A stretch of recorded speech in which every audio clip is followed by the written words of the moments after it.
अबूझमाड़ के जंगलों में एक बड़े एनकाउंटर में 8 नक्सलियों को मार गिराने का बस्तर पुलिस ने दावा किया और इसकी रिपोर्टिंग भी आपको हमने पिछली रिपोर्ट में दिखाई। इस घटना के बाद मुझको लगा क्यों ना ग्राउंड की वास्तविकता दिखाती हुई ज़मीनी रिपोर्ट तैयार की जाए। तो मैं अबूझमाड़ की जंगलों की तरफ निकल चुका हूँ। उस जगह के लिए ये सफ़र उस बड़े एनकाउंटर को अंजाम दिए जाने का पुलिस ने दावा किया था। अबूझमाड़ के सफ़र के साथ अबूझमाड़ के घने जंगल तबाह होने से पहले आपको दिखाऊं, तो इसे मैं ये रिपोर्ट आपके लिए तैयार कर रहा हूं। नमस्कार, मैं मुकेश चंद्राकर हूं और आप बस्तर जंक्शन देखना शुरू कर चुके हैं। दरअसल 24 मई को हुआ था ना एनकाउंटर, 23 मई 2024 को अबूझमाड़ के कौन सी इलाके में हुआ था एनकाउंटर? पड़को के जंगलों में नारायणपुर पुलिस, दंतेवाड़ा पुलिस के द्वारा एक बड़ा एंटी नक्सल ऑपरेशन लॉन्च किया गया था और इस ऑपरेशन को नाम दिया गया था सूर्य शक्ति .5। अबूझमाड़ चूँकि माओवादियों के लिए बिलना है, ऐसे ही घने जंगल है, पहाड़ियों की पूरी श्रृंखला है, चारों तरफ आप देखेंगे ऐसे ही घने जंगल नज़र आएंगे और यहाँ जंगली जानवरों का खतरा हमेशा बना रहता है, जैसा कि हमारे पथ प्रदर्शक रानू पोड़ियाम हमें बता रहे हैं।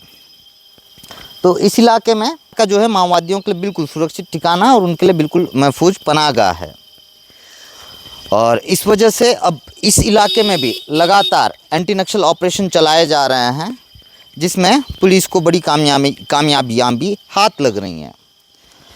इस तरह के ऑपरेशन में जिस तरीके से सत्ता परिवर्तन के बाद से हम देख पा रहे हैं कि नक्सल उन्मूलन पे काफ़ी तेज़ी देखने को मिल रही है और बड़ी संख्या में माओवादी मारे जा रहे हैं। वहीं पुलिस पर आम ग्रामीणों की हत्या के भी आरोप लग रहे हैं। चलो, तो 5200 वर्ग किलोमीटर में फैले अबूझमाड़ का जो इलाका है, यहाँ किसी योजनाएं नहीं पहुँच पाई हैं। पहुँच पाया भी है तो मेरे ख्याल से क्रेडा के कुछ सोलर लाइट्स पहुँचे होंगे। रानू जी सर, क्रेडा के कुछ सोलर लाइट्स पहुँचे हैं और करीब के जो नारायणपुर ज़िले से जुड़े हुए 1-2 जो गांव हैं, वहाँ पे स्कूल, आश्रम और आंगनबाड़ी के कुछ भवन हमें नज़र आए। लेकिन अब जिस इलाके में हम जा रहे हैं, इस इलाके में किसी भी तरह से सरकार की कोई भी योजना नहीं पहुंच पाई है। स्कूल है क्या रानू इस तरफ पे? जी है सर, लेकिन ना वो ठीक ढंग से स्कूल नहीं है, गोटुल मन में पढ़ाते हैं। अच्छा, गोटुल में पढ़ाते हैं जी। गुरुजी आते हैं वहाँ? वही तो सर जब भी बता रहा था कि 1 महीना में 1 बार नहीं तो आते हैं, नहीं तो 2 बार ऐसे आते हैं सर। अच्छा जी। तो ये गुरुजी लोग कहाँ रहते हैं? ओरछा में रहते हैं, नारायणपुर में? जी, ओरछा में रहते हैं सर। हाँ, बहुत बाहर गांव बाहर शहर लेवल में भी दिया गया था, जिससे बिलासपुर साइड के और इधर रायपुर साइड के लोगों को। लेकिन उन लोग भी नहीं आ रहे हैं सर, घने जंगल डर लगता होगा, इसलिए नहीं आ रहे। सड़क भी तो नहीं है, कैसे आएंगे रानू? जी, सड़क तो वही सर, सड़क बनने से फिर लोगों को मारा जाना, अत्याचार करना, ऐसे करके बहुत बर्बाद करते हैं ना सर। इसलिए अपना जीवन बिताने के लिए, अपना जीवन यापन करने के लिए सड़क लाया नहीं जा रहा है। सड़क नहीं है तो अस्पताल भी नहीं है, अस्पताल नहीं है तो छोटी छोटी बीमारियों का इलाज भी नहीं हो पाता है। इलाज नहीं होने से बेमौत लोग मारे भी तो जाते हैं ना रानू? जी सर, लेकिन ना जितना घने जंगल का दवाई है, वो दवाई को खिलाते हैं, सिरामन के घर ले जाते हैं, ऐसे करके बचाते हैं सर। जी। अच्छा जी, ठीक है। तो अभी क्या सिरहा गुनिया ही करते हैं? जी सर। जड़ी बूटी भी? जी सर।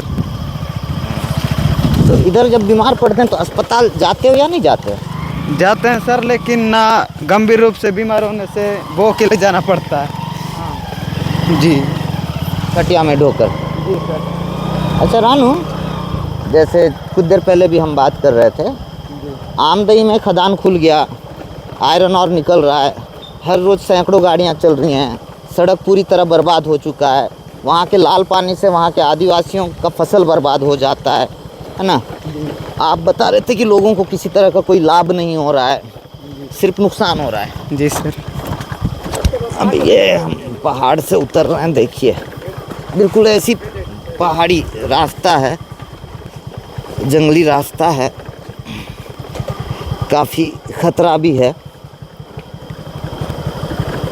अभी शाम के 4 बज रहे हैं और हम सुबह से निकले हैं, मगर अब तक घटना स्थल नहीं पहुंच पाए हैं। लगातार सफ़र हमारा जारी है। बड़ा खूबसूरत सा जंगल है, चारों तरफ हरियाली है। जैसा कि मैंने पहले बताया कि पहाड़ियों की पूरी श्रृंखला है।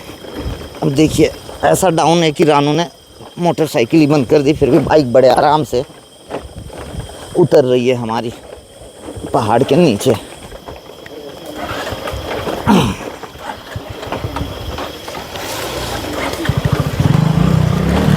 आराम से रानू। हाँ, तो बस्तर जंक्शन के दर्शक, अबूझमाड़ के इन खूबसूरत जंगलों को तबाह होने से पहले एक बार करीब से निहार लें, क्योंकि मौजूदा जो हालात हैं, इन परिस्थितियों के हिसाब से इस इलाके में आप प्रवेश तो नहीं कर पाएंगे। तो मैं सोचा बस्तर जंक्शन के माध्यम से बस्तर जंक्शन के दर्शकों को अबूझमाड़ के खूबसूरत से जंगल, खूबसूरत सी पहाड़ी श्रृंखला और मुश्किल भरे जिस रास्ते पे मैं सफ़र कर रहा हूँ, उसे भी आपको दिखाते हुए कुछ किस्से कहानियाँ बताता चलूँ। तो मैंने इस वजह से कहा कि इन जंगलों को तबाह होने से पहले एक बार इस खूबसूरती को निहार लीजिएगा।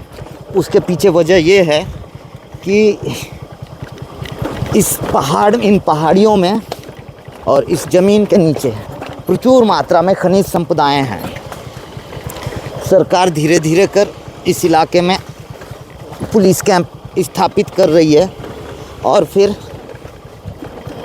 जो खनिज संपदाएं हैं उसका दोहन का कार्य भी अब शुरू हो चुका है। और जिस तेज़ी से खनिज संपदाओं का दोहन हो रहा है, जैसे कि आमदई में निक्को, जो कि एक प्राइवेट कंपनी है, इसके माध्यम से खनन हो रहा है, तो वहाँ पे भी जो पहाड़ियों की पूरी श्रृंखला है, इसी तरह के खूबसूरत ऐसे ही जंगल होगा ना आमदई में। जी सर, ऐसी था, लेकिन अभी पूरा काटे हैं, पेड़ मन को काटे हैं और वहाँ का खनिज को निकाल रहे हैं। हाँ जी, तो वैसे ही पूरा जंगल पूरा तबाह हो गया। जी सर, ऐसे ही होगा बोल के तो हम जंगल को बचा रहे हैं सर। अच्छा जी, इस साल तो जलाए भी नहीं ठीक ढंग से। हाँ जी, क्या नहीं जलाए? आग नहीं जलाए सर। अच्छा, महुआ बिनने के लिए जो आग लगाते हो? जी सर, वो आग नहीं लगाए इस साल। मतलब जितना भी जड़ी बूटी मिलता है, हाँ, उस जड़ी बूटी पूरा जल जाता है सर, इसलिए इस साल नहीं जलाए। इससे पहले मैंने अपनी एक रिपोर्ट में लोगों से, दर्शकों से अपील भी किया था कि जब आप महुआ बिनने के लिए जंगल में आग लगाते हैं, किसी एक पेड़ के नीचे भी आग लगाते हैं, तो वो आग बैठने में इतनी परेशानी हो रही है कि मैं बात भी नहीं कर पा रहा हूँ तरीके से। हाँ, जब आप पहाड़ में और चट्टान पे चल रहे होते हैं और लगातार हम बाइक में आगे पीछे हो रहे हैं, बाइक उछल रही है, तो ऐसे समय पे बात करना थोड़ा सा मुश्किल तो होता ही है।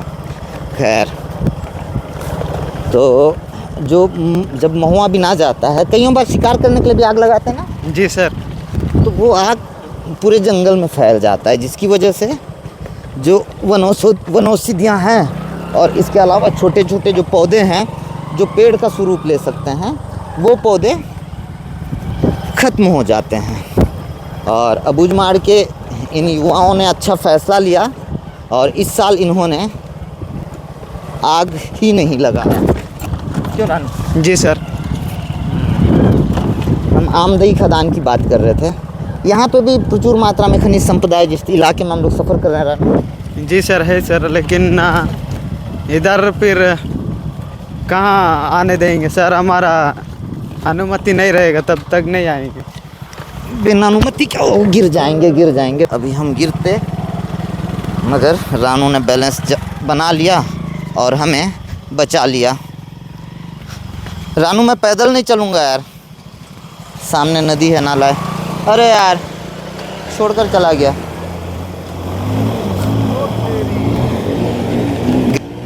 अब यहाँ हमें पैदल पार करना है इसे। घुटने के ऊपर तक पानी है। बारिश के दिनों में पूरे उफान पर होता है। जब अपने उफान पर होता है तो समझिए इसे किस तरह से पार किया। रौनक भैया कैमरा चला दो ना, मैं अपना जींस थोड़ा ऊपर कर लेता हूँ। आ रहे हो क्या? आ जाओ।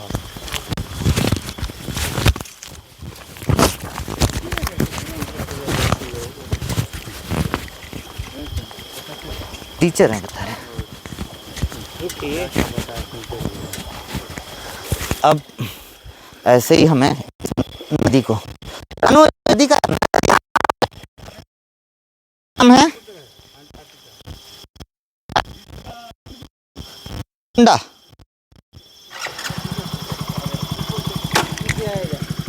क्या हुआ?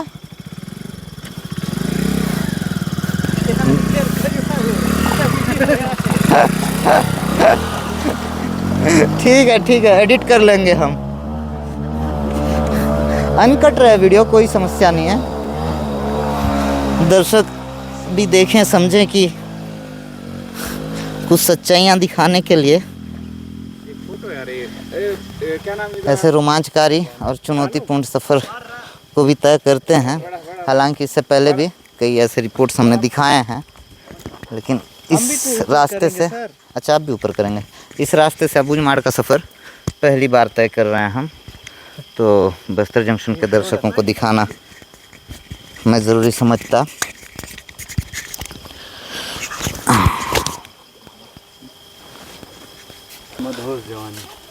चप्पल पकड़ना पड़ेगा। चप्पल तो पकड़ना पड़ेगा, छोड़ कर आओगे क्या? क्यों रानू? आगे कोई चप्पल दुकान नहीं है तो अब हम इस नदी को पार कर रहे हैं। बोलते हैं कोशिश करने वालों की कभी हार नहीं होती, लेकिन मैं तो कोशिश कर नहीं पाऊंगा। बड़ा ही खूबसूरत सा इलाका ज़रूर है, लेकिन इस इलाके में ज़िंदगी भी उतनी ही मुश्किल है। बुनियादी सुविधाएं नहीं है। पीने के साफ पानी के लिए भी आपको काफ़ी मशक्क़त करना पड़ता है। रानू इधर कैसे चुहा का ही पानी पीते होंगे ना? भी आता है? अच्छा, साथ में रानू दादा हैं, इनकी अपनी मस्ती चल रही है और ऐसे सफ़र में ऐसी मस्तियां करते हुए हम जो है ऐसे रोमांचकारी सफ़र को तय करते हैं।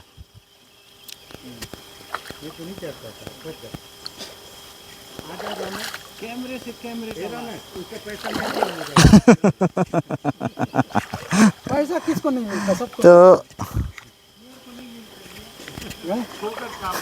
क्या प्रूफ है कि आप ये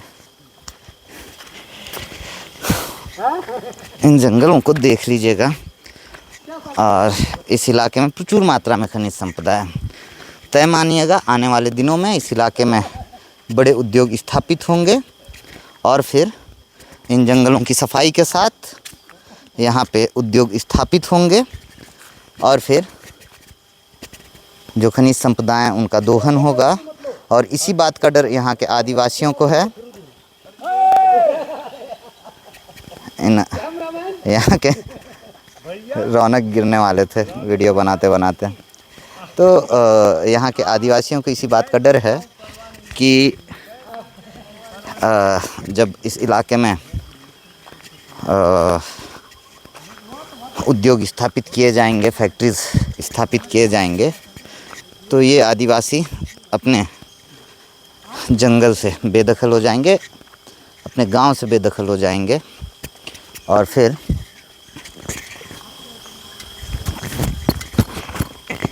ये खूबसूरत सा जंगल पूरी तरह तबाह हो जाएगा और इन आदिवासियों के लिए, इन आदिवासियों की पूरी तरह ज़िंदगी इन्हीं जंगलों पे निर्भर है। तो इन जंगलों में जो पेड़ पौधे हैं इन्हें ये अपना ईश्वर मानते हैं और इनकी ही पूजा करते हैं। तो ऐसे में इन्हें इस बात का डर है कि इनकी ईश्वर की भी हत्या कहीं भौतिक विकास की चाह में सरकार ना कर दे। लिहाजा अलग अलग जगह आंदोलन चल रहे हैं इन जंगलों को बचाने के लिए। सरकार का अपना तर्क है, सरकार की दलील है कि इस इलाके में कैंप स्थापित करके सड़कें बनवाई जाएंगी, सड़कों के माध्यम से सरकार की जो तमाम बुनियादी सुविधाएं हैं और तमाम जो योजनाएं हैं वो पहुंचाई जाएंगी। लेकिन उसके पीछे आदिवासियों का अपना तर्क कि सरकार की जो मंशा है उस पे इन आदिवासियों को संदेह है कि इस इलाके में इस तरह से कैंप स्थापित करके और सड़कों का निर्माण कार्य करवा के सरकार इस खूबसूरत से जंगल को तबाह कर देगी, उद्योगपतियों के हवाले कर देगी और भौतिक विकास की चाह में विनाश इस इलाके में पैर पसारेगा और मानव सभ्यता या मानव समुदाय को जिसका बड़ा खामियाजा उठाना पड़ेगा। तो आज के मेरी इस रिपोर्ट में इतना ही। चलते चलते मुझको लगा कि अबूझमाड़ के खूबसूरत जंगल दिखाते हुए कुछ चर्चाएं दर्शकों से कैमरे के सामने करते हुए, कैमरे के पीछे की भी तस्वीरों को दिखाते हुए चलता चलूं, अबूझमाड़ की इस खूबसूरती को दिखाता हुआ आगे बढ़ता रहूं। बहरहाल मुझको दीजिएगा इजाज़त। आपसे होगी मेरी मुलाकात अगली रिपोर्ट में। धन्यवाद।